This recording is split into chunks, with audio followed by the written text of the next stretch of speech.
Hello and welcome to another COVID-19 update. We just received the numbers today for the Algoma region. We have now tested 153 people. We still only have one positive case in Algoma at this time, and we're waiting for 73 results to come in. Now, we know you're trapped at home with your kids, and you will be for quite some time, at least another 2 weeks.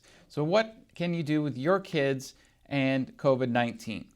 The Center for Disease Control in the States has come out with some guidelines on what you can do with your kids and also what to do with them in the house, how to keep them entertained, and so on. Now, the one thing they do want to stress is that children do not appear to have a higher risk for COVID-19 than adults. Their infection rate seems to be around the same levels. Now, there are ways you can protect your kid from getting sick. First, clean their hands often. Use both soap and water and hand sanitizer with at least 70% alcohol content. Also, avoid anyone who's coughing and sneezing.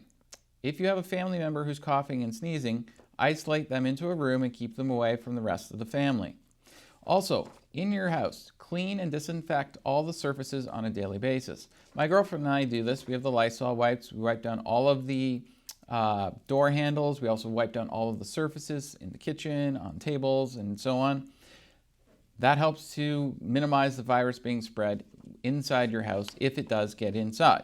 Also, you should launder your kids' toys. So any of the plush toys that they have, it's advisable to wash them in as warm water as possible and do not put them in the dryer, just let them drip dry. I don't know why. The drip drying is better than putting them in the dryer, but that's what the CDC suggests.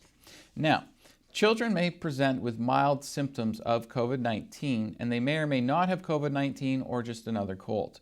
The things to watch for are fever, runny noses, and cough. And occasionally, people with COVID-19 can also have diarrhea or vomiting. So keep those symptoms looking for your kids.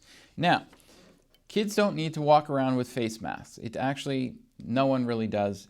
It's only the people who are sick should be wearing the face masks. Yes, it's a precautionary measure, but your children don't need to wear a face mask all the time. Now, kids like to play with their friends. So this is what the CDC suggests because kids like to still play with their friends. Limit their social interactions. If you do go somewhere, go to a park where it's wide open and the kids are far apart. Don't let them get within 6 feet of each other. Practice social distancing if you absolutely have to take your kids out. Also, make sure that everything your kids touch and play with every day, so let's say they're playing with their Barbie dolls, use the disinfectant wipes on the Barbie dolls so that they're clean when they get played with the next day. Also, if you have any older kids, particularly the university college age kids who go away on vacations at this time of year, caution them not to go. Now that they're not in school, they can just go wherever they want because they're not required to be in class. Caution them not to go on trips. A lot of places are closing their beaches and hotels down, which is good, but try and make sure your kids don't leave the country because non-essential travel might not get back in, and they would have to put themselves in a 14-day quarantine when they do come back. Now, kids should still be learning at this time if possible. So these are some of the suggestions that the CDC makes. One is to stay in touch with the kids' school. Is there any online or virtual learning the kids can do? Also, kids are good with a schedule. They're used to that Monday to Friday schedule, getting up at a certain time so they can go to school, going to bed at the same time. Try and keep the same schedule. That will help the kids when they return to school. Also, there are ways to make learning fun. So here's some ideas that the CDC suggests. Make them do puzzles, painting, drawing, making things like the little toy models and things like that. Also, have them practice their handwriting and grammar by writing letters to family members that they can't see. So if they can't see Grandma and Grandpa, have them write a letter for Grandma and Grandpa. Also, have kids journal during this time. One of the reasons they suggest journaling is two things. One, it gets the kids writing and thinking, but it also allows them to express their emotions on a page about how they're feeling about what is going on right now.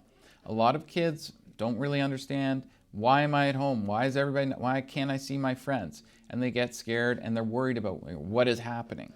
Let them journal and then they can get that out of their system and you can see actually how your kid is doing and help them if you can. This was a COVID-19 update with Chris Oldcorn. Stay tuned for more news from On TV.